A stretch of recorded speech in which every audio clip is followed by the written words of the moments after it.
Hi mga kauni, for today's vlog nga guys ay tuturuan ko naman kayo kung paano magpalit ng background dito sa messenger natin. Yes, pwede ka na mag-customize ng inyong background dito sa messenger. So ganito lang yung gagawin natin guys. Punta tayo sa messenger, and before nga pala, i-update nyo muna yung messenger nyo kung hindi pa naka-update. So kunwari ito yung ka-chat mo, tapos gusto mo siyang palitan yung background niya. So ipindutin mo yung icon sa taas, tapos makikita mo na tong mga yan, tapos makikita mo dyan yung team o kaya customize. So ayan, pwede ka siya mamili, or kung meron ka namang naka-reading picture na gusto mong ipalit, is-click mo lang yung upload image. Ayan, mamili ka ng image na gusto mo lahat, gusto mo yung picture mo yung ilagay, is po pwede guys. So ikaw yung magko-customize, or mamimili ka na lang kung meron ka nang naka-ready. So kunwari ito yung gusto kong ilagay dito, and ayan, i-apply lang natin siya at magiging background na siya. Ganun kadali guys. So ayan, nasa background na natin yung picture natin. So kung ako sa inyo guys, i-try nyo na to kasi sobrang dali lang, at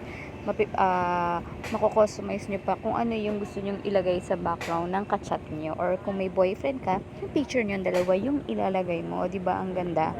So ganyan lang guys. Kung ako sa inyo guys, i-try nyo na yan. Okay?